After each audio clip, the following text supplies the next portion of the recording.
Hello everyone, welcome back to my channel Sahitya रण।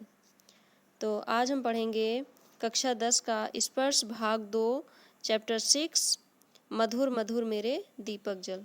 ठीक, जिसकी लेखिका हैं महादेवी वर्मा। तो पहले हम पढ़ते हैं महादेवी वर्मा के बारे में। महादेवी वर्मा का जन्म 1907 में हुआ था। 1907 में होली के दिन, ठीक, होली के दिन उत्तर प्रदेश के फर्रुखाबाद में जन्मी महादेवी वर्मा की प्रारंभिक शिक्षा इंदौर में हुई। अर्थात फर्रुखाबाद में महादेवी वर्मा का जन्म हुआ था, लेकिन इनकी शिक्षा कहाँ हुई? वहीं पर ही इंदौर में हुई थी। विवाह के बाद पढ़ाई के कुछ अंतराल से फिर शुरू की। वे मिडिल में पूरे प्रांत में प्रथम आई और छात्रवृत्ति भी पाई। कक्षा 8 में ना वो पूरे प्रांत में फर्स्ट आई थी और स्कॉलरशिप भी यानी छात्रवृत्ति भी उन्हें मिली थी। यह सिलसिला कई कक्षाओं तक चला। बौद्ध भिक्षुणी बनना चाहा, लेकिन महात्मा गांधी के आह्वान पर सामाजिक कार्यों में जुट गई। वो बौद्ध भिक्षुणी बनना चाहती थी, बौद्ध से प्रभावित थी, बौद्ध दर्शन से प्रभावित थी, लेकिन फिर महात्मा गांधी के उस पर अनुसरण पर उनकी से प्रभावित होकर के सामाजिक कार्यों में जुट गई। उच्च शिक्षा के लिए विदेश न जाकर नारी शिक्षा प्रसार में जुट गई। स्वतंत्रता आंदोलन में भी इन्होंने भाग लिया था। महादेवी ने छायावाद के 4 प्रमुख रचनाकारों में औरों से भिन्न अपना एक विशिष्ट स्थान बनाया। महादेवी का समस्त काव्य वेदनामय है। वेदनामय अर्थात दुखी। इनका सारा जो काव्य है वो दुख से भरा हुआ है। इनकी कविता का स्वर सबसे भिन्न और विशिष्ट तो था ही, सर्वथा अपरिचित भी था। इन्होंने साहित्य को बेजोड़ गद्य रचनाओं से भी समृद्ध किया है। 11 सितंबर 1987 को उनका देहावसान हो गया। उन्हें ज्ञानपीठ पुरस्कार सहित प्रायः सभी प्रतिष्ठित पुरस्कारों से सम्मानित किया गया। ज्ञानपीठ पुरस्कार भी मिला था, उसके साथ साथ और भी मुख्य पुरस्कार मिले थे। भारत सरकार ने 1956 में इन्हें पद्म भूषण अलंकरण से अलंकृत किया। पद्म भूषण सम्मान भी इनको दिया गया था। कुल 8 वर्ष की उम्र में 12 मासा जैसी बेजोड़ कविता लिखने वाली महादेवी की प्रमुख काव्य कृतियाँ हैं निहार, रश्मि, नीरजा, सांध्य गीत, दीपशिखा, प्रथम आयाम, अग्निरेखा, यामा।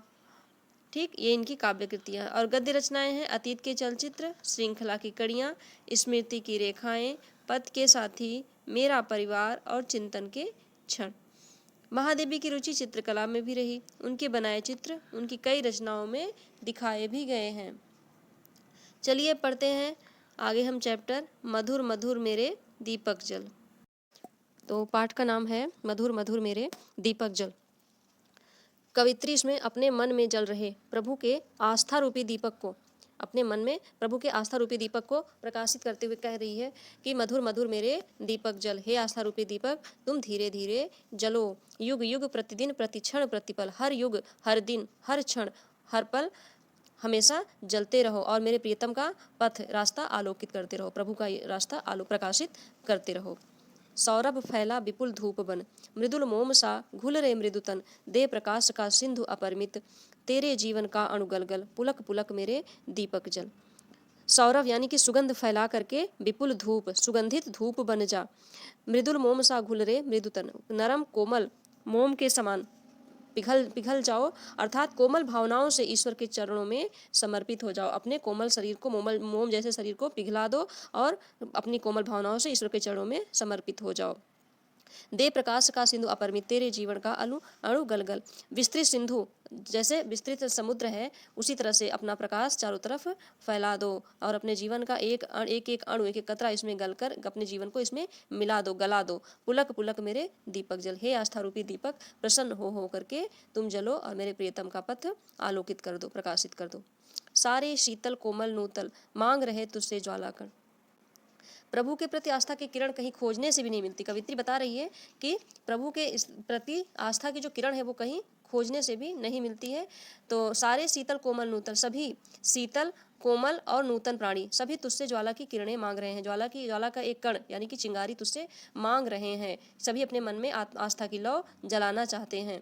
विश्व सलभ सिर धुन कहता मैं, सलभ होता है पतंगा, संसार रूपी पतंगा, सिर धुन करके, सिर पकड़ कर कहता है मैं हाय न जल पाया तुझ में मिल, मैं अपने आप को जला करके तुझ में अपने आप को विलीन नहीं कर पाया। कवित्री मनुष्य को पतंगा नहीं बल्कि ज्वाला बनने के लिए प्रेरित करती है। वो कहती है कि वह समाज को ज्ञान रूपी प्रकाश दे सके। जिस प्रकार से पतंगा अपने आप को प्रकाश में मिला देता है और अधिक प्रकाश फैलाने के लिए, तो वो दुखी हो रहा है कि मैं अपने आप को तुझमें मिला नहीं पाया है। जिस प्रकार पतंगा अपने आप को मिलाने के लिए वो दुखी हो रहा है, उसी प्रकार कवित्री मनुष्य को ज्वाला बनने के लिए प्रेरित करती है। कहती है, सिहर सिहर मेरे दीपक जल। विश्व की इस आस्थाहीन स्थिति पर कांपते हुए, विश्व जैसे अपनी आस्थाहीन स्थिति पर कांप रहा है, उसी तरह तू भी कांपते हुए, हे मेरे दीपक, तू भी मेरे आस्था रूपी दीपक, तू भी जल और मेरे प्रियतम का पथ आलोकित कर। जलते नभ में देख असंख्यक, इसने ही नित कितने दीपक। कवित्री आकाश की ओर देखती हुई कह रही है कि आसमान में असंख्य तारे हैं, असंख्य दीपक जल रहे हैं, लेकिन इसने ही नित कितने दीप हैं, लेकिन उसमें कितने तारे ऐसे हैं, कितने ही ऐसे हैं जिसमें भक्ति रूपी, आस्था रूपी भक्ति नहीं है। जल में सागर का उर जलता, विद्युत ले घिरता है बादल।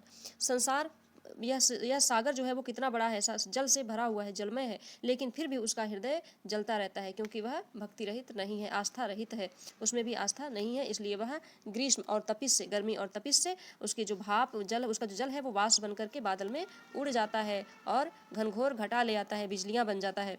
बिहस बिहस मेरे दीपक जल, तो कड़कती बिजली के समान वो बादल में जा करके फैल जाता है।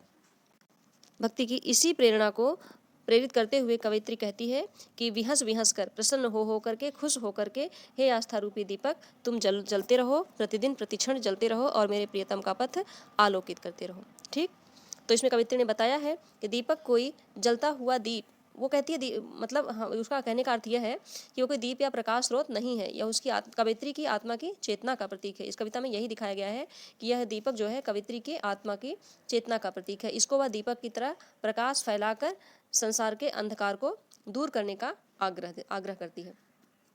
तो आप लोगों को कैसा लगा ये वीडियो? आशा करती हूँ सबको समझ में आया होगा, और अगर समझ में आया हो तो आप ज़रूर बताइएगा, और चैनल को लाइक, सब्सक्राइब और शेयर करना ना भूलें। Thank you.